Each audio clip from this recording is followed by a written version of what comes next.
todos, estamos en un nuevo segmento de preguntas con el doctor Roberto Quiñones Molina. En este caso, ¿por qué es tan importante la rehabilitación? La rehabilitación es muy importante, Juli, porque es una forma o sea, mediante la cual tanto los médicos como los otros actores de la rehabilitación, que son los kinesiólogos, las fonoaudiólogas, las psicólogas, las neuropsicólogas, los psicopedagogas, o sea, es la forma en que pueden interactuar directamente con personas que tienen o una discapacidad, ya sea motora, intelectual, mental, del habla, de la deglución, visceral, y pueden tratar de amortiguar o de reducir el impacto negativo que eso le causa a la persona que lo padece en su relación o sea, con ellos mismos, con la familia, con la sociedad. Y ya te estoy diciendo cuál es el concepto de discapacidad.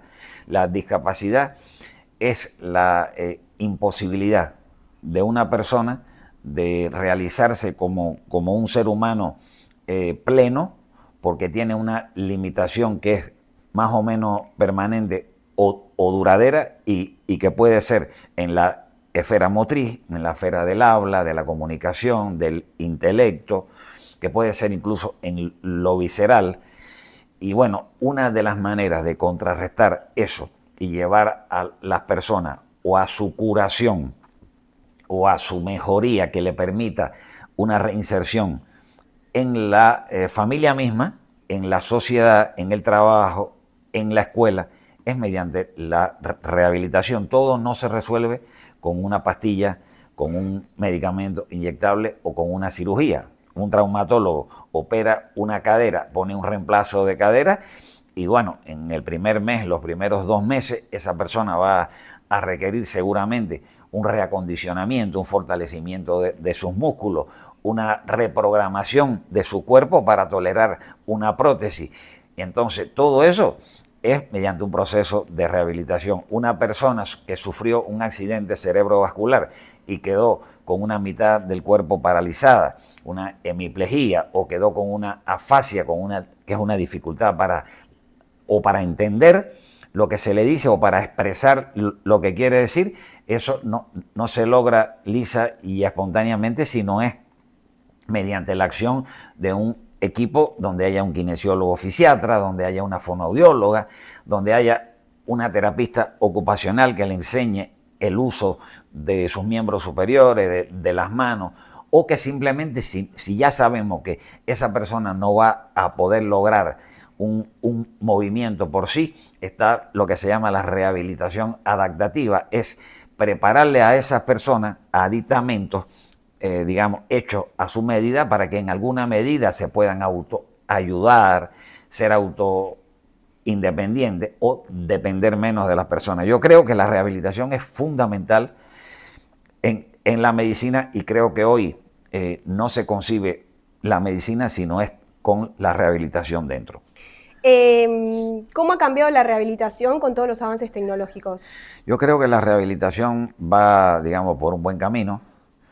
Antes, yo te digo, hace 30 años, 31 años, cuando yo llegué acá al país, había otra concepción en cuanto a la rehabilitación, no solamente en la Argentina, sino en el mundo, que era tratar de agotar a un paciente todas sus posibilidades para que con la neuroplasticidad, que es la capacidad de autorrenovarse del cerebro humano y demás, lograr lo más que se pudiera en autovalidismo, en movilidad, en habla, etc. Hoy, con las nuevas tecnologías, esto va, digamos, cambiando un poquito. A lo mejor lo que antes uno pretendía hacer, como se dice, montando un caballo a pelo, sin montura, hoy ya hay elementos de electrónica de alta tecnología como la técnica FES, que significa Functional Electric Stimulation, que son unos aparatos que uno se coloca y que con unos impulsos eléctricos hacen funcionar partes del cuerpo que uno sabría que el cerebro o no lo va a poder hacer nunca o le costaría a esa persona muchos años poderlo hacer. Están los exoesqueletos, que son unos aparatos que a una persona con paraplegia, uno se los coloca y esa persona que uno sabe que por ahora no tenía una posibilidad real de pararse y de caminar con ese aditamento, esa persona podría llegar a pararse, a caminar en espacios, incluso en espacios abiertos. Hoy va la tecnología con los chips de Neurolink, con la posibilidad hasta de que una persona que no podía hablar hace 5 años porque el área del cerebro que tiene que, activarse para emitir el lenguaje lo tiene dañado, con ayuda de un chip electrónico, esa persona puede comunicarse a través de una computadora. Y entonces vamos viendo todas esas cosas y yo digo, bienvenido sea, todo esto va a ser siempre muy útil y llegará un momento tal vez en que la discapacidad, lo que no se pueda resolver desde el punto de vista anatómico, se logre con la tecnología. Qué increíble. ¿Cuál cree que es el mayor error que comete la gente a la hora de la rehabilitación? Mira, esto es un tema que es muy común, no solamente a países subdesarrollados, incluso en los países también desarrollados. Yo creo que el error más grande es postergar la rehabilitación después de un accidente, ya sea un traumatismo con una fractura, o sea, dejar pasar esa etapa de 3 meses, 6 meses iniciales, o cuando una persona sufre, por ejemplo, un accidente cerebrovascular, esperar una recuperación espontánea que puede a veces, digamos, darse, pero también puede ser muy larga. O sea, el metamensaje es ahí el siguiente. Toda persona que ya esté de alta, después de una etapa aguda, de un traumatismo, de una lesión, de una operación, de un accidente cerebrovascular, de lo que sea, tan pronto se pueda y acorde a sus capacidades y posibilidades individuales, debe empezar la rehabilitación tan pronto se pueda. O sea, la rehabilitación tiene que ser precoz, interdisciplinaria, intensiva y personalizada. O sea, el error más grande es posponerla y esperar en el tiempo. Hay veces que esto se da porque lamentablemente los pacientes no cuentan con la aprobación por parte de sus obras sociales o de sus prepagas de rehabilitación, pero yo diría que ese es el error más grande, y tal vez el de concebir el trabajo aislado de profesionales. Yo creo que tiene que haber una cabeza que coordine todo eso y hacerlo en equipo interdisciplinario. ¿Y qué patologías actualmente son las que necesitan de la rehabilitación? Mira, hoy estamos viendo en el centro nuestro, en el Centro de Rehabilitación Revioral, vamos a los casos pediátricos. Chicos con trastornos generalizados del desarrollo, o sea, chicos con parálisis cerebrales, chicos con trastornos de espectro autista, chicos con problemas en el desarrollo específico del lenguaje, pacientes ya, digamos, adultos con secuelas de traumatismo cráneoencefálico, secuelas de traumatismo de la columna y de la médula, o sea, cuadriplégicos, parapléjicos, personas con enfermedades degenerativas crónicas del sistema nervioso central, como por ejemplo el Parkinson, los parkinsonismos, la esclerosis múltiple, las demencias, ya sean de tipo Alzheimer como de tipo vasculares, las personas con dolor, o sea, las personas con dolor, con neuralgias, con neuropatía o con dolores articulares, el trabajo mejor, los resultados mejores se obtienen cuando se trabaja en equipo, el kinesiólogo por un lado, la psicóloga por otro, el neurólogo, el médico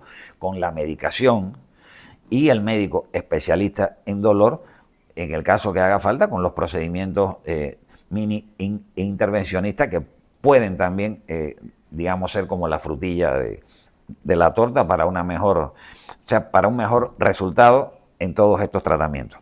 ¿Y eso en Revioral cómo lo abarcan? ¿Cómo trata el paciente?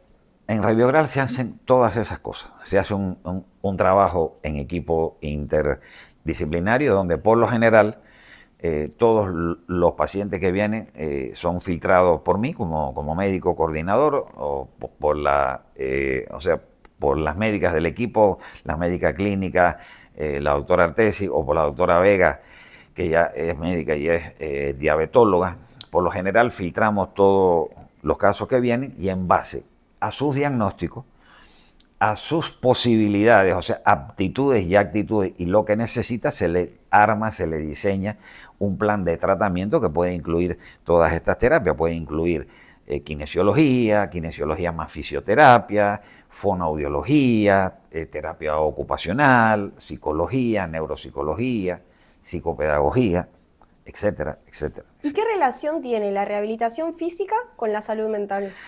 La rehabilitación física está indisolublemente vinculada a la salud mental. Fíjate que ya desde los ancestros de la medicina se decía cuerpo sano con mente sana. No se concibe una persona que tenga una discapacidad motora o un dolor crónico que esa persona no llegue a tener algún desarreglo desde el punto de vista psicológico. Depresión, angustia, ansiedad. Y bueno, el trabajo por lo general se debe abordar en equipo. O sea, si tú tratas nada más la parte física y no atiendes la parte psicológica, como que te está quedando algo siempre. Lo mismo, una persona que viene con un cuadro depresivo, tal vez esa persona llegó a esa depresión o no, porque tiene una enfermedad o una secuela física, y entonces el trabajo siempre tiende a que sea en equipo para un mejor resultado. O sea, no se puede separar mente y cuerpo porque es imposible en la especie humana. ¿Y cómo afecta a la vida de los pacientes esta rehabilitación?